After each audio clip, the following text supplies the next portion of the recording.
Good afternoon, everybody, and welcome to this, what I expect will be a very fascinating talk. The reason I'm here, Bob Bewley, is that I'm a former vice president of the Society of Antiquaries, and way back in March, I thought, wouldn't it be nice to introduce Allan, on not knowing it was going to be the second hottest day of the year. Anyway, very appropriate weather for a talk on seaside heritage. Now, as Professor Brodie, he's just told me he's a visiting professor. He's going to talk on the heritage, and the heritage of the seaside is a similar age to the Society of Antiquaries. We were founded in 1707 and given a royal charter in 1751 by King George II. For more information, look online. A few little housekeeping notes. The next lecture is on Friday, the 3rd of October, 1 o'clock, entitled Opening the Doors onto Early Modern Embroidered Boxes by Dr. Isabella Rossner. So sounds like the Antiquaries is having a bit of a summer break. Friday, the 3rd of October. For those in the room, in the unlikely event of a fire alarm, mind you, with this heat could be a fire, just walk calmly through the doors into the courtyard and then everything will be fine. And this is recorded. So when it comes to the questions at the end, we will make sure that anybody in the room here has a microphone, because there's a lot of people online who would rather stay at home in their cool rooms watching rather than being in sweltering London. So there will be questions at the end. It's my pleasure to introduce Professor Brodie. Allan and I have known each other getting on for 35 years. As you can see on the screen, his title is The English Seaside as World Heritage, You're Having a Laugh. So, Dr. Brodie, well, Professor Brodie, as we must now call him, visiting professor at Bournemouth University and a founding member of the Seaside Heritage Network, author of many books, including England Seaside Resorts 2007, The Seafront 2018, and a subject dear to my heart, England's Seaside Heritage from the Air 2021, as well as books on Margate, Weymouth, Blackpool, Weston-super-Mare. Clearly this man is obsessed with the seaside. He's also co-written a 4-volume history of travel and tourism, 1700 to 1914, that was published in 2014, Tourism and the Changing Face of the British Isles in 2019. Other books have included studies of English prisons, England's military heritage, and a catalogue of medieval stone sculpture in Salisbury Museum. He will talk for at least 50 minutes. For those of you who know Allan, we know that it might be longer. So without further ado, Allan, the floor is yours. English Seaside as World Heritage, you're having a laugh. I hope you will.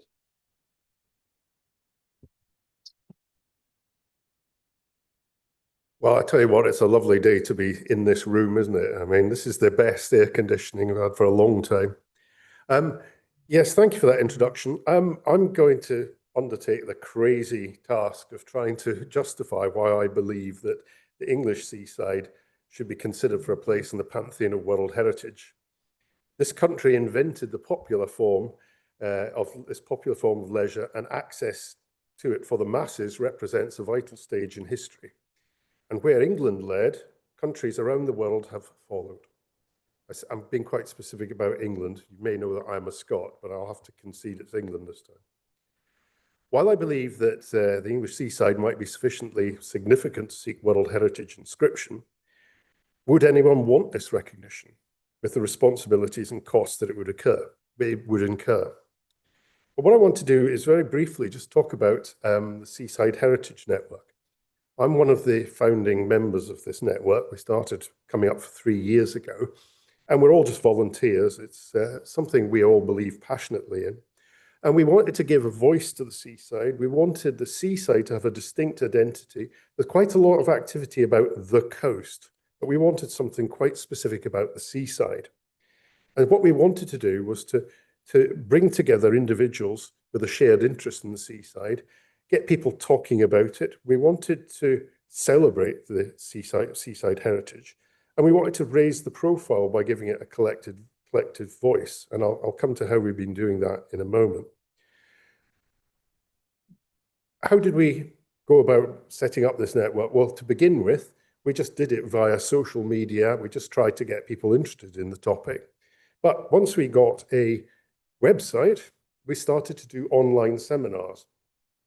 And these are every 2 months, effectively. Tend to run 5 a year and 1 in-person event for the 6th of the 2-month period. And we've covered topics as different as 20th century seaside architecture. A very short version of my presentation today, I gave a seminar along with a lady from Nice and a member of World Heritage UK. We did Art Deco Seaside because this is 100 years since that famous exhibition in Paris. We've looked at museums, we've looked at seaside swimming, the Celtic seaside, because although I'm talking about England by and large today, we are a national organisation and we do want to include Scotland, Ireland and Wales. And we've done things like transport at the seaside. And we produced an Art Deco walking tour of Bournemouth, which myself and Catherine Ferry ran as an actual in-person walk. Seaside entertainment, we had a Punch and Judy man perform for us, which was great. The stylish seaside about fashion, and any old iron about piers. So you can see we're managing to have these themed seminars every 2 months. I mean, some of you probably are members of the network. And what we do is we try and have 3 speakers, and it runs for about an hour, hour and a half, usually on a Wednesday or a Thursday afternoon. Just this weekend, I did a talk and walks at Weymouth, and we're looking to do more of this sort of in-person activity. The 4th next seminar coming up is on the 9th of July, and this is focusing on railways at the seaside. I would encourage you all to sign up for this, because this is our annual fundraiser. We need to get a bit of money to pay for bits of software for online meetings and some insurance for when we do walks. So please sign up for that one. 5 whole English pounds, and it will go to help us run the network for another year. All our talks, bar the one, the £5 one, the one that's coming up, are available on YouTube, and we've got a YouTube channel. And I say once a year we do an in-person event. We did one, first one was at Blackpool in 2023 in the Winter Gardens, and we followed it up last year at Weymouth at Weston-super-Mare, where we did what we call the big day out. This year we're not doing one. I'll come to why that's the case in a moment.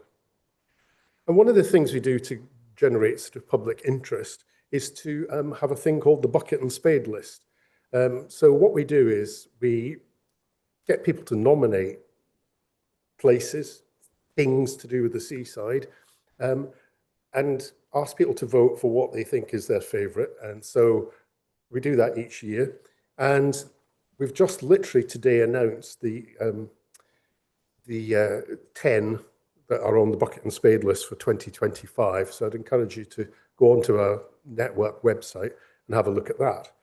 And one of the fun aspects of doing the bucket and spade list is to reach out and trying to get a sort of a wider sort of public. And I had the joy, I will use the word joy, I had the joy of speaking to a journalist from The Sun who was amazingly switched on to what we were doing and very interested, because in 2024, one of the nominees in the bucket and spade list was the saucy postcard. And so I got interviewed by The Sun, and they ran a whole article about the saucy seaside postcard. And I managed to get a quote from George Orwell in The Sun, which I think is quite an achievement.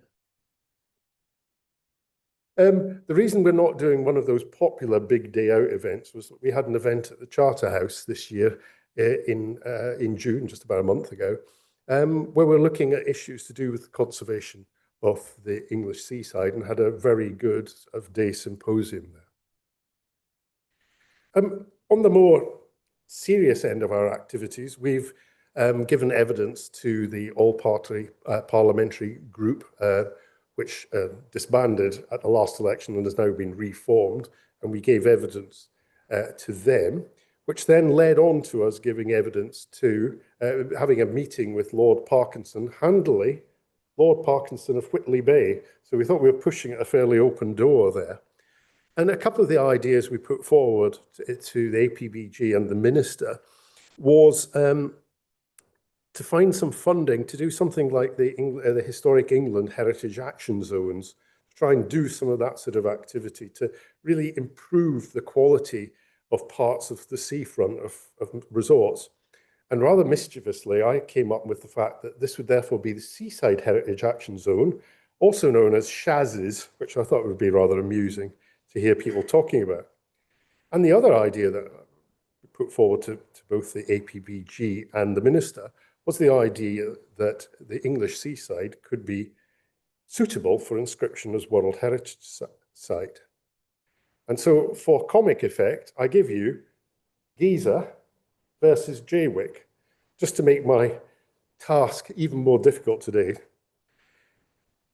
So what I want to do is I'm going to just look at some of the criteria for World Heritage inscription and see how the seaside in England would match that. In addition, to be included on the World Heritage list, sites have to be of outstanding universal value. Now, for the purposes of the talk today, I'm going to take that as read, but I hope as I go through the slides, you can see that the English seaside is of outstanding universal value. So to become inscribed as a World Heritage Site, you need to be meeting the criteria for 1 out of 10 selection criteria. I'm only going to look at 1 to 4 because they're the ones that might be relevant. So, first one is criterion 1, to represent a masterpiece of human creative genius. And these are the sort of things like The Last Supper, Leonardo da Vinci's Last Supper, or Chartres Cathedral. In Britain, we have Canterbury Cathedral, this wonderful early Gothic choir, perpendicular nave and fantastic stained glass, and we have Greenwich. Criterion 2 is to exhibit an important interchange of human values over a span of time within a cultural area of the world on developments in architecture or technology, monumental arts, town planning, or landscape design. And so within Britain, we're talking about things like Durham Castle and Cathedral and the Tower of London. Criterion 3 is to bear a unique or at least exceptional testimony to a cultural tradition or to a civilization which is living or which has disappeared. And within the category in Britain, the heart of Neolithic Orkney, Skara Brae, and the castle and town walls of King Edward in Gwynedd. And then the fourth criteria is to be an outstanding example of a type of building, architectural or technological ensemble or landscape which illustrates a significant stage or stages in human history. And within the British list, this includes the old and new towns of Edinburgh and the Palace of Westminster and Westminster Abbey. So far, we've been looking at fairly predictable candidates: cathedrals, castles, ancient sites, classical architecture. And that's the type of sites that countries initially put forward to UNESCO for inscription as World Heritage Sites. But in more recent times, the definition has widened, at least in part, to British efforts. Iron Bridge is known throughout the world as the symbol of the Industrial Revolution. The site contains mines, railway lines, the blast furnaces at Coalbrookdale, as well as the iconic bridge at Iron Bridge. And then there's the Blaenavon industrial landscape in Wales. Iron Bridge Gorge was inscribed in 1986, Blaenavon in 2000. So 1986 is very early for us to be switching on to the importance of industrial heritage. And then in later years, we have the Derwent Valley Mills, New Lanark and Saltaire, which were all inscribed in the year 2001. So if you go through the UK list, there's 35 currently. 10 of those effectively reflect our industrial heritage. France, in contrast, has 2 out of the 52, and Germany has 3 out of 53. And the USA, surprisingly, has 26 inscribed sites, but 0 to do with industrial heritage. But of course, UNESCO can only inscribe that what is put forward by countries and examine the cases advanced in the cause of each site or group of sites.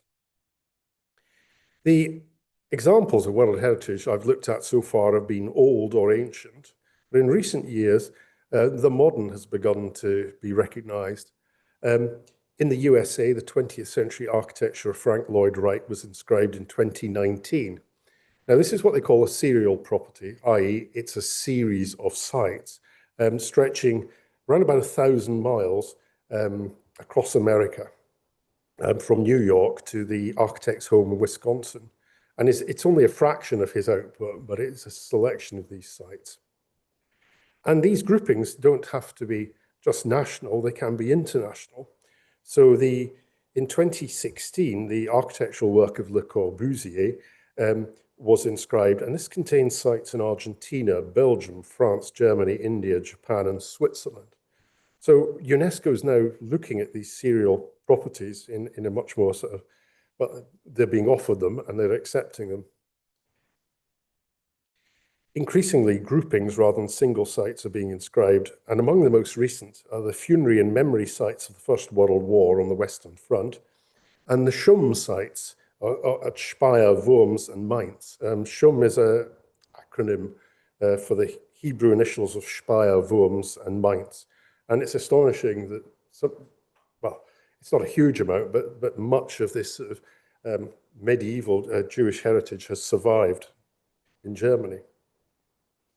So World Heritage reflects worship and work, the Grand Palace, workers' homes, memorials, historic figures, the ancient, the modern, but something is almost entirely absent, and that is sites to do with popular leisure or tourism.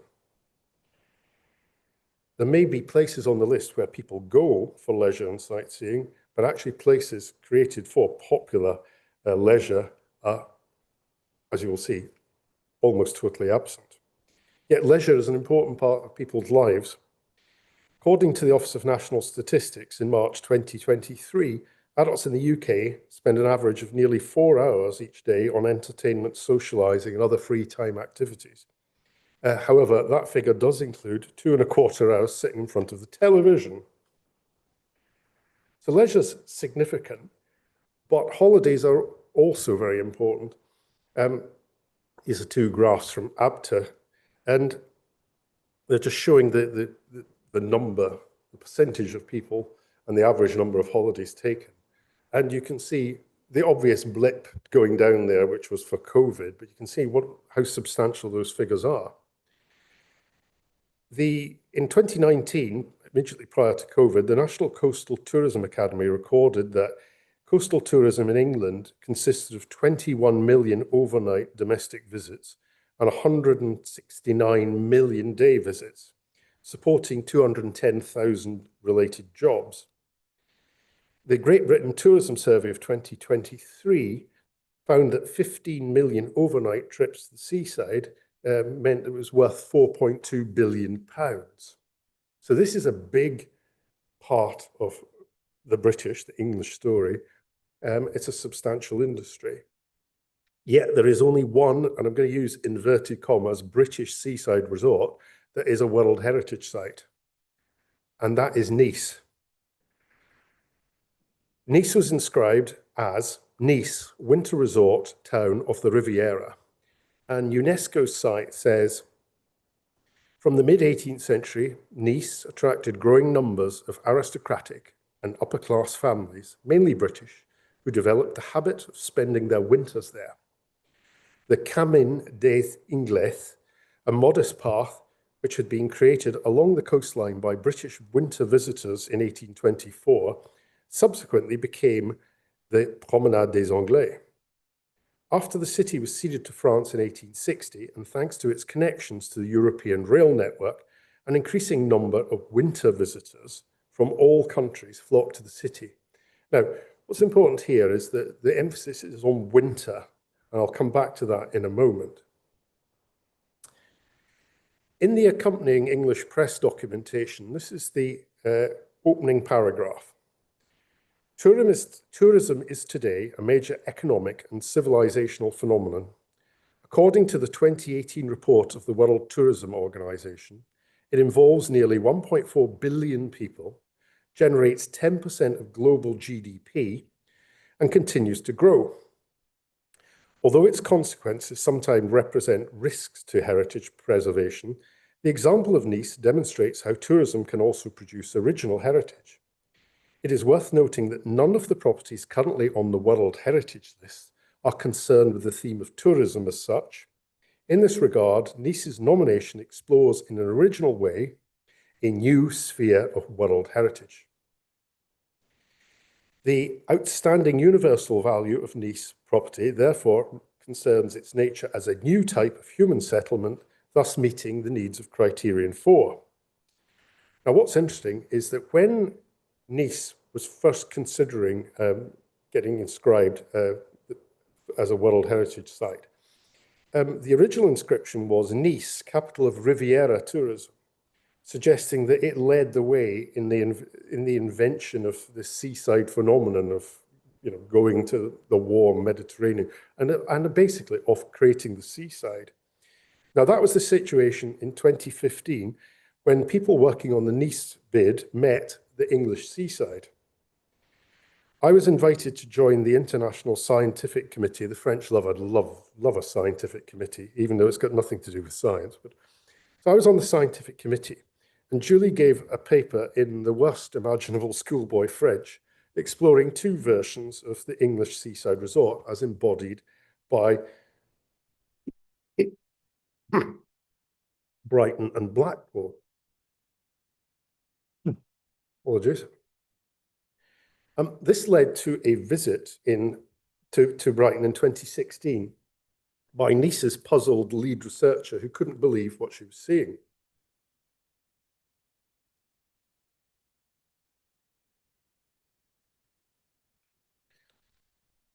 I walked around Brighton with her, and frankly, she was astonished. I would say, oh, begun in the 1820s, and she would say, oh, you mean 1920s? No, 1820s. And she couldn't believe that England was decades ahead and in places was already operating on the kind of scale in the 19th century beyond anything that Nice had ever operated on. This is an aerial photograph taken by the wonderful people who do aerial photographs, got to say that because Bob's here, of Kemp Town on the east side of Brighton, begun in 1823, an amazing sort of complex, about the size of a small town, begun in 1823, and it's a huge extension to the east of Brighton. Nice's reaction to seeing Brighton made me realise how special the English seaside really was. So what I'd like to now do is just see how the English seaside might match the relevant UNESCO criteria 1 to 4. So 1 was, if you remember, represent a masterpiece of human creative genius. So I'm going to have to admit there's no Last Supper or Chartres Cathedral hiding at the seaside, but we do have sort of some fairly, dare I say, iconic sort of seaside buildings. This is the Royal Pavilion at Brighton. Began as a farmhouse, was turned into a neoclassical mansion, and then 1815 to 1822, John Nash gave the building a complete going over, externally in some bizarre oriental mash-up style, and then gave fantastic sort of interiors. This is the banqueting hall, absolutely brilliant sort of thing. And so a really sort of special building. And then at the other end of the country, at the other end of the 19th century, and at the other end of the British class system, we have Blackpool, and we have Blackpool Tower. And this is a wonderful Aerofilms photograph, taken very early. 1920 is the first year that Aerofilms is actually operating seriously. And this is a fantastic view. You can see the tower in the foreground. You can see the gigantic wheel, it's sometimes called, beyond. And you can see the winter gardens there, just to the left, with the white arch there. And what you probably can't see on the screen is at the base of the tower, on top of the tower building, is the phrase, "the wonderland of the world." And this is a fantastic complex. The building contains an aviary, a monkey house, a menagerie, aquarium, a seal pond, a bear cage, and of course, the famous Tower Ballroom and the famous Tower Circus. So impressive as they are, I doubt that this would probably be the best criterion to pursue for World Heritage inscription. But what of criterion 2? To exhibit an important interchange of human values over a span of time or within a cultural area of the world on developments in architectural technology, monumental arts, town planning, and landscape design. On the UNESCO site for Bath, it states under criterion 2, Bath exemplifies the 18th century move away from the inward-looking uniform street layouts of Renaissance cities that dominated through the 15th to 17th centuries, towards the idea of planting buildings and cities in the landscape to achieve picturesque views and forms which could be seen echoed around Europe, particularly in the 19th century. Bath's urban and landscape spaces are created by the buildings that enclose them, providing a series of interlinked spaces that flow organically and that visually, and at times physically, draw in the green surrounding countryside to create a distinctive garden city feel. Looking forward to the principles of garden cities developed by the 19th century town planners. For countryside, in the case of Bath, we might substitute embracing the sea, its health-giving properties, the idea of planting buildings and cities to embrace the sea and the view. And I'm now going to take you to the other end of Brighton, where we're tipping into Hove, and this is Brunswick Town, which is begun in 1824, just a year after Kempton, which I showed a moment ago. And both those developments include these things I call a three-sided square, because it is a square, but they deliberately leave the seaward end open so that people can all get a sea view. And then the even bigger version is where you add quadrants of crescents to enlarge the development. Seaside resorts took some of the finest Georgian architectural forms pioneered in London, Bath, and various inland cities across the country and gave them a sea view. Here's two wonderful examples. I was at Weymouth at the weekend, enjoying the esplanade there on the right, and the wonderful Hesketh Crescent at Torquay, 1845 to 8. But where the seaside differs from Bath and Spas is that the story of the seaside is still very strong all through the 19th century and well into the 20th century. And here are two examples of wonderful Art Deco blocks of flats. Embassy Court of 1934 on the left, and Marine Court at St Leonard's just 3 or 4 years later. I'm always amused by that photograph because I don't think historic England let you get away with building that today next to a Regency terrace.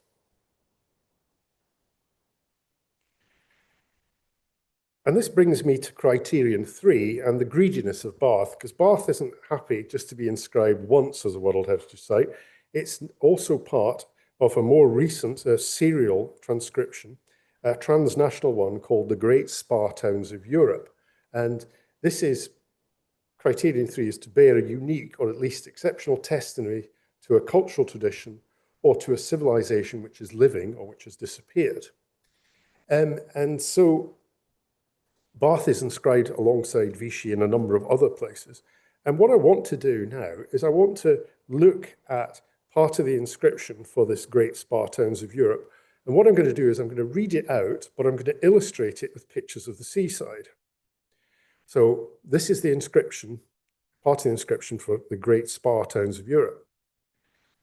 Taking the cure, either externally by bathing or internally by drinking and inhaling.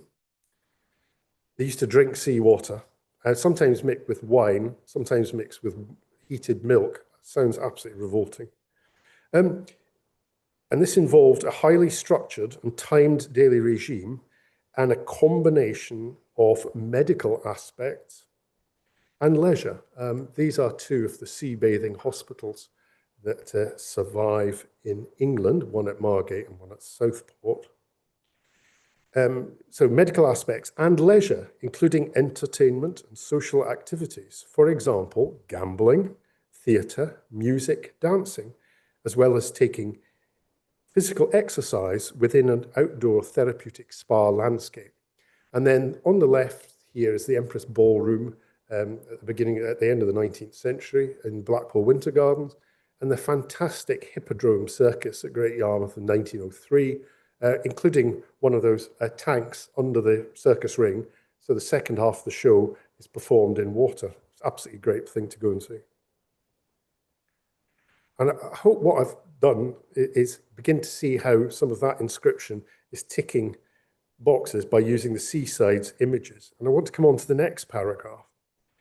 These parameters directly influence the spatial layout of spa towns and the form and function of spa buildings or spa architecture. Urban parks and promenades allowed people to taking the cure to see and be seen by others. Well, is there anything more sort of, would you say, urban promenading than a seaside pier?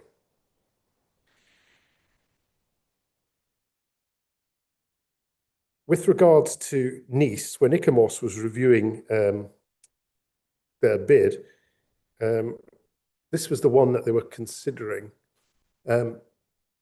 This was criterion 4, and this was to be an outstanding example of a type of building, architectural, technological ensemble or landscape which illustrates a significant stage or stages in human history. And so they were actually judging Nice against that criterion. And in fact, they found that Nice met criterion 2, but didn't actually meet this criterion. However, I would suggest that the English seaside could meet this criteria 4, as it can be argued that it was a significant part of the Industrial Revolution. John Walton suggested that Blackpool should be considered as a factory producing leisure rather than cotton or iron. Perhaps more radically, we could see that as well as an agricultural revolution, an industrial revolution, we have a leisure revolution going on in the 18th century. Europe was much slower off the mark than England. Nice was embraced by the English from the 1820s onwards, hence its very early start. It has a start even in the late 18th century, but most seaside resorts in Europe of any historic character are originating at the beginning of the 19th century, whereas in England, they're actually originating at the beginning of the 18th century. So on the left is Scarborough in 1735, and you can see the earliest view of sea bathing there. You can see men bathing naked in the sea. Women wore linen slips to bathe in the sea, but men would bathe naked in the 18th century, something that went on right through to the mid to late 19th century. Reverend Kilvert was an ardent practitioner of naked bathing, much to the shock of women on the beach at times. And then on the right, and you're going to find this bizarre, I'm going to argue that Scarborough, Margate, Brighton and Liverpool need to be considered as the earliest seaside resorts. And I don't know if you can see the strange little building on the left-hand side there on its own is actually a bathhouse. And we have pretty good documentary evidence that there were primitive bathing machines, which I'll talk about in a moment, actually in use by the 1720s at Liverpool. So muddy Mersey / lovely coastal beach, perhaps. I'll try and push that as a seaside resort. By the early 19th century, we're getting the first clear forms of mass tourism for people who live in London or Glasgow, who are able to use the steamers from 1815 onwards, going down the Clyde or down the River Thames. And you can see two 20th century steamers there, the Royal Eagle and the Queen of Thanet, moored at the 1870s pier head of Margate Pier. But of course, the big thing that really takes off is the railways. The railways will bring, not thousands, eventually millions of people to the English seaside. And what's interesting is by the early 19th century, Europe is beginning to cotton on to what we've been doing in England.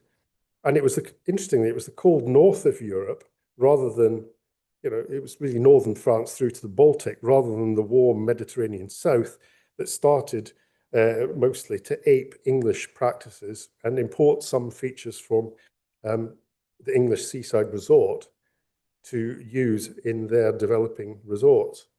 And I want to start by giving an example of the Barmy bathing machine. The bathing machine is a device that allowed entrepreneurs to charge people to go into the sea.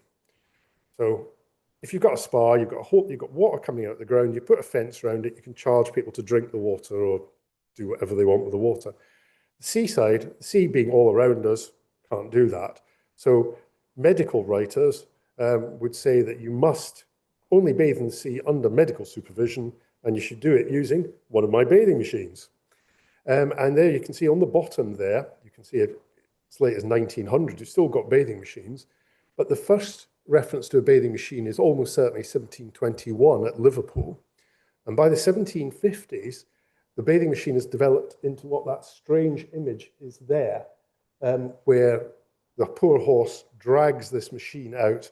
The person is inside the cart changing, and then goes down the steps at the back under the hood, has a little dip in the sea, then comes back up into the cart. The horse then drags it back out of the sea, and the person changes and then is offloaded back on the beach or in the harbour.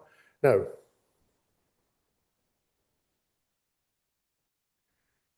that image comes from this book in the Society of Antiquaries. This is a history and antiquities of the Isle of Thanet, published in 1736, donated in 1737 by Joseph Ames, who was president of the Society of Antiquaries, in 1737.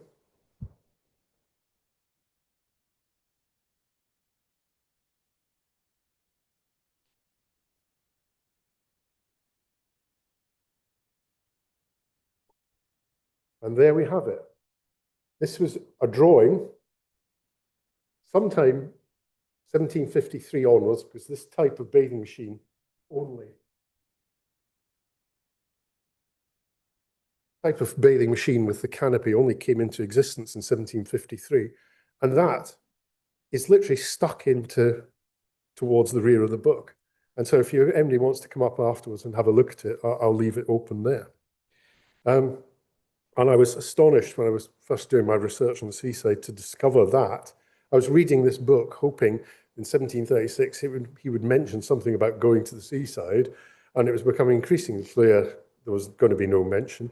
And then I turned to that page and found that, which was astonishing discovery.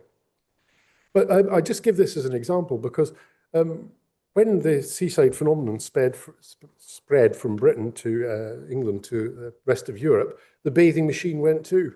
And here are examples as far away as Boulogne, Ostend, and Jurmala, which is beside Riga in Latvia.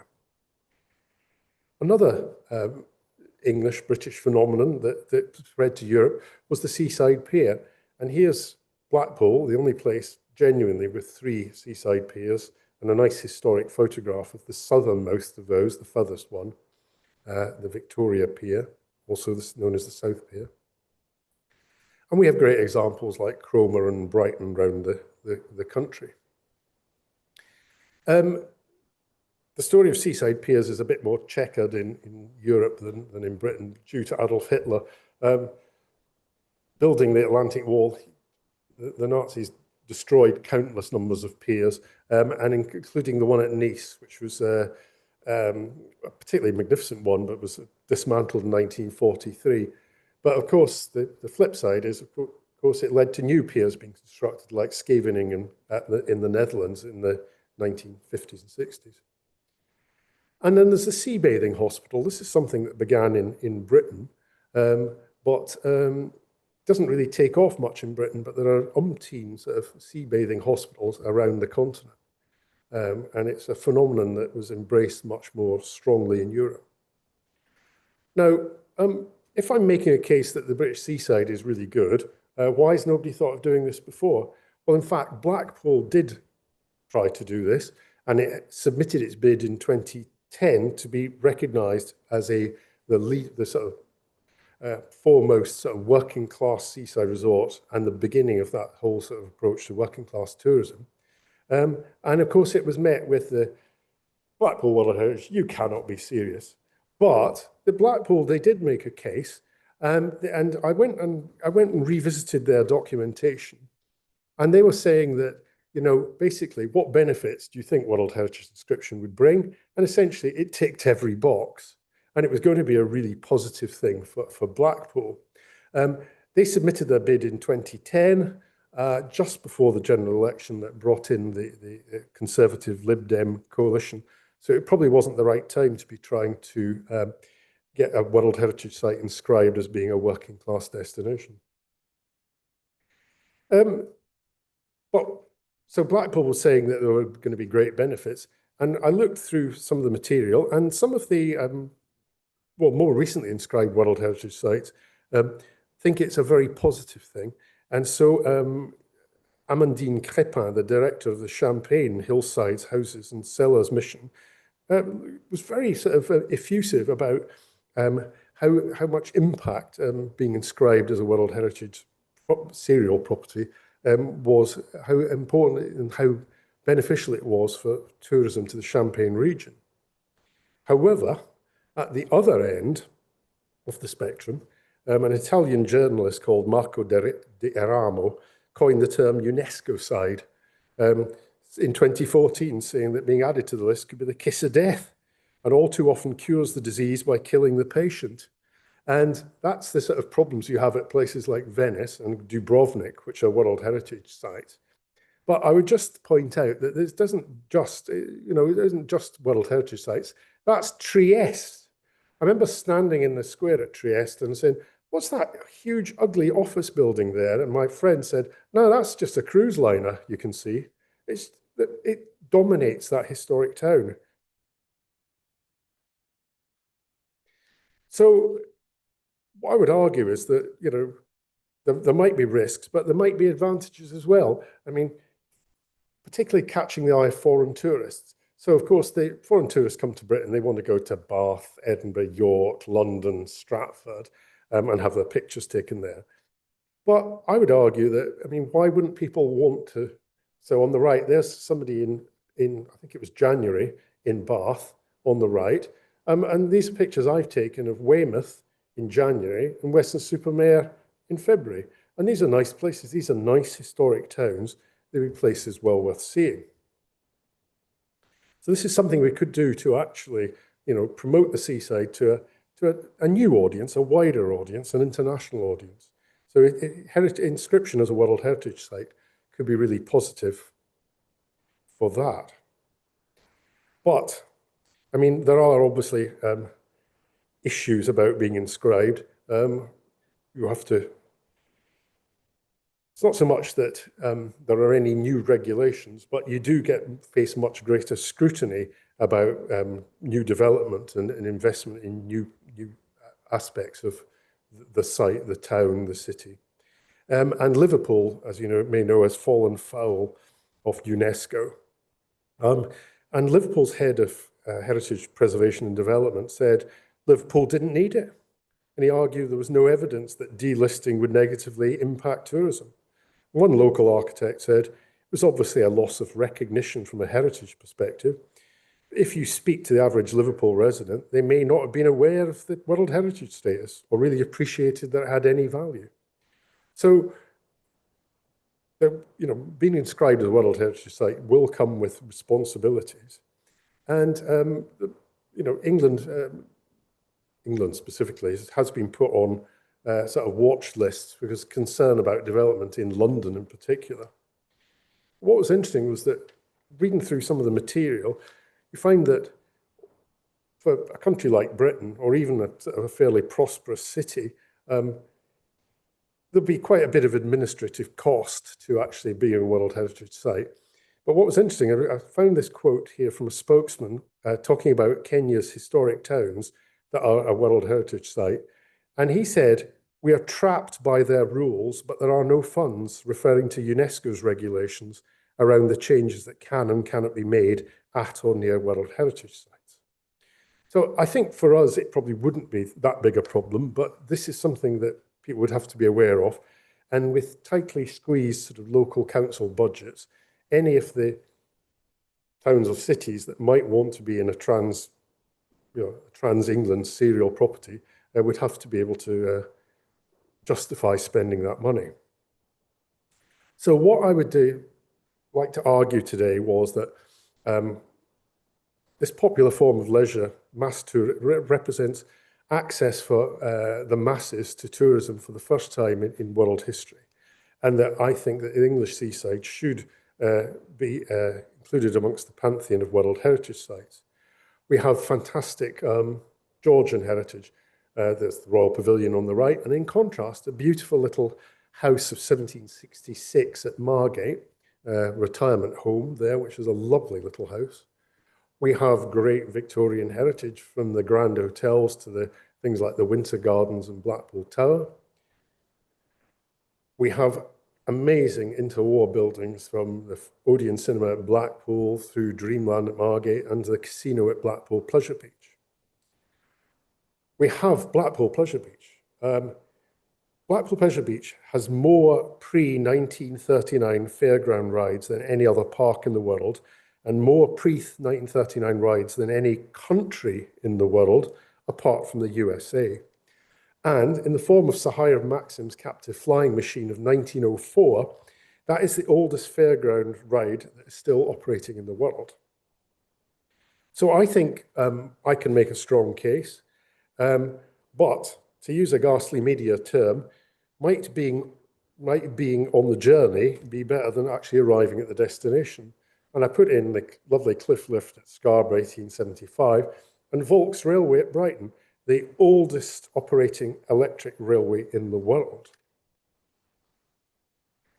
And what would the competition be if the English seaside was to make it onto the UK tentative list? Well, this is the current tentative list, which expires in 2033. So if the English seaside was to seek to be on the UK's tentative list to then go forward to be inscribed by UNESCO, then it would be up against successors to the City of York, the wonderful park at Birkenhead, a couple of natural ones, and Iron Age Shetland. And so I've got 8 years to convince people that the English seaside should be inscribed. Hopefully people will catch on. All I can do is fly the flag for the case. But I just want to end by looking at what the potential competition might be. Dr. Otto Smith said that Stoke should be a UNESCO heritage site. I've spent many a happy hour or even a day or two at Stoke, but and I do quite like Pottery Throwdown, but not absolutely convinced by that one. But Benidorm was seeking UNESCO World Heritage status, which really brings me back to where I started. You are having a laugh. Thank you.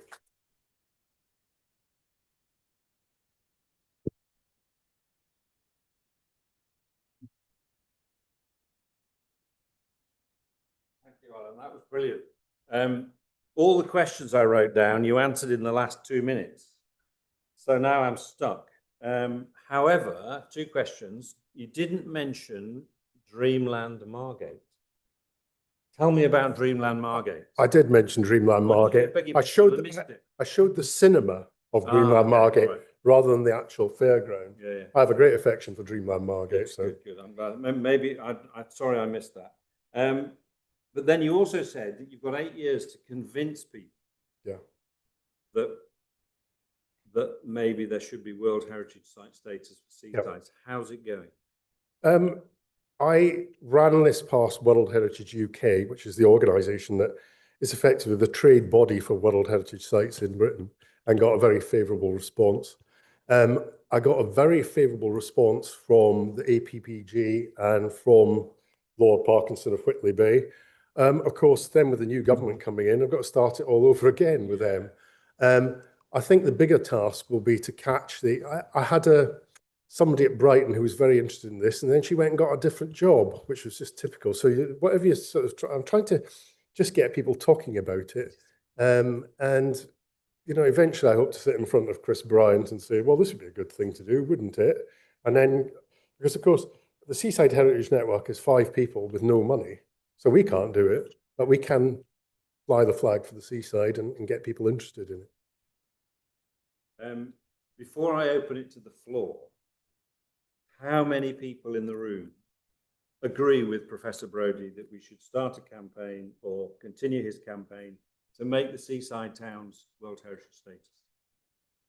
Look at that. Look at that. Doesn't get better than that, does it? They're all your friends, though, aren't they? Well, friends and family. Friends and family. It's a little bit biased. How many people here have Brodie in their town? No, don't know. Okay, have we got any questions from the floor, please?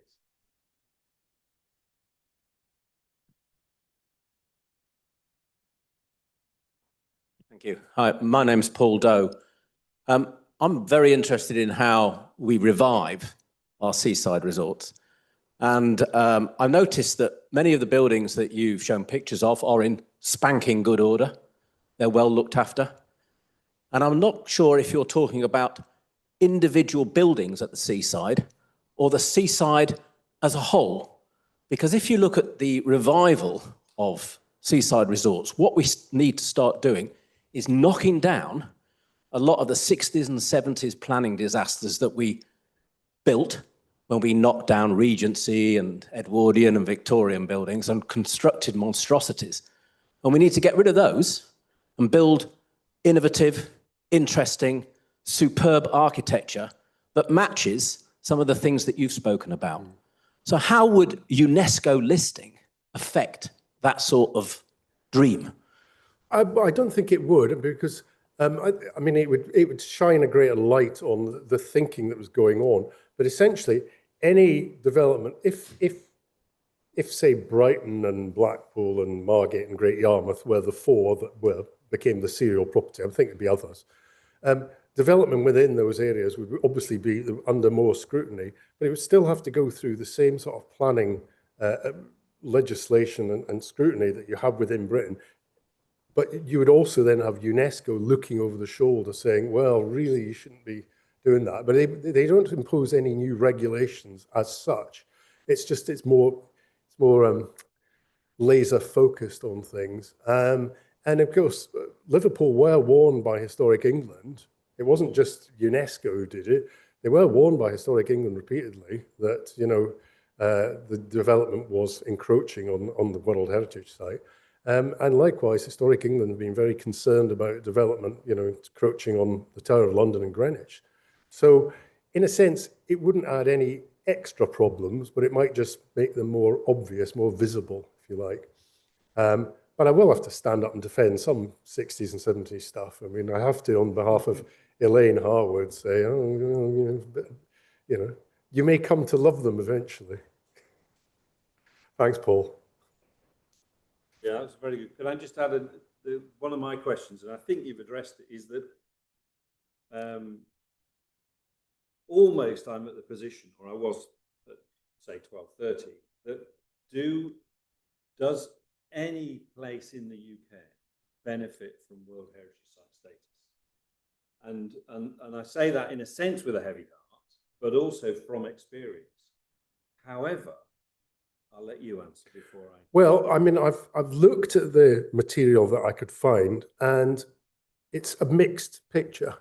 Some World Heritage Sites have benefited by having more tourism, more investment, more vibrancy, you know, any of those sort of positive things. Others, it can be felt to be a bit of a drag.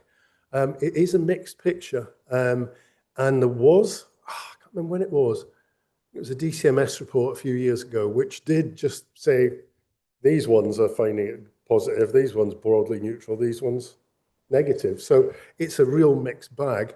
And I used that horrible phrase, you know, just because I wanted to get Volks Railway in, might the journey be better than arriving at the destination?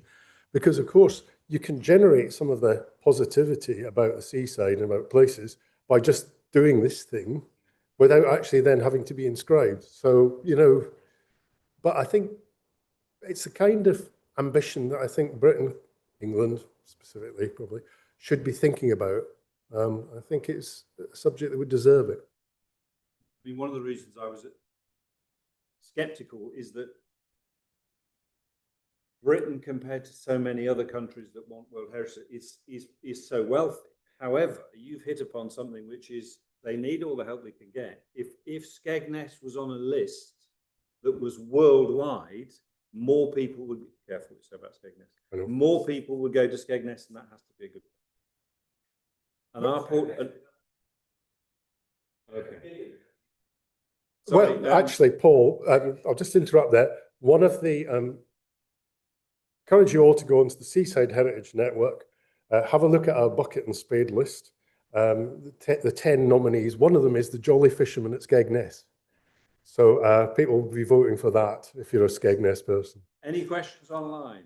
Yes, we've had a few questions online. There have been some complementary questions and comments to these ideas of economic development and revitalisation. There's a question as well from Charlotte Woodhead, who's at Warwick Law School, researching how law cares for heritage. And they ask, how far have you considered whether seaside holidaying and seaside activities could be inscribed as intangible cultural heritage? Yeah. Now, this is something I have not been going down yet. Because other colleagues within the network are thinking about that as an alternative approach, because we think there's a very strong case to be made for that as well. So it is something we have considered. It just so happens that my particular approach is to look at the look at World Heritage inscription for the places. But yeah, no, that is something that we've thought is also a very possible option. And when I had a meeting with World Heritage UK, they said that's another thing to think about. So it's something I'm going to start developing ideas about. But yeah, definitely on the radar.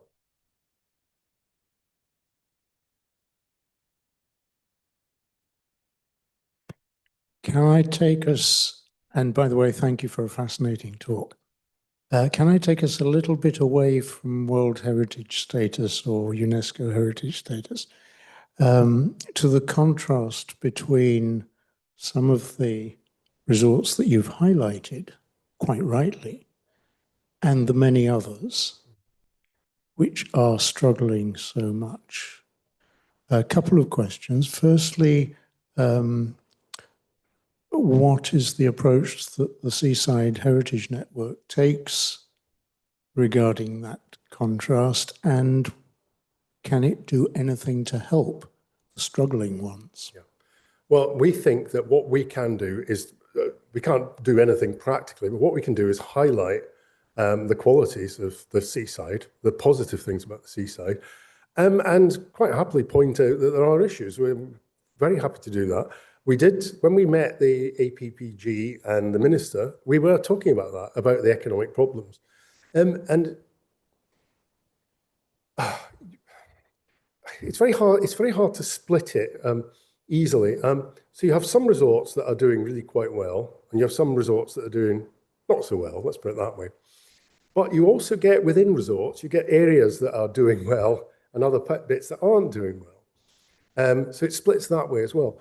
The other way it's split is sometimes between the public and the private. And sometimes you get a beautiful seafront where the local authority, using national money, has created a beautiful seafront. And you turn around and look back, and the privately owned houses where there's a chip shop or a penny arcade underneath are in a terrible state. And so economic problems are not just the successful, unsuccessful, it's much more nuanced than that. And one of the things we proposed, and my comical Shaz's Seaside Heritage Action Zones, was actually particularly to address that. And Lord Parkinson of Whitley Bay amazingly had got a £30 million fund ready to go last summer. And of course, the Conservatives lost the general election, so that's not gone ahead. Although we did have hints from DCMS that they have not entirely abandoned that.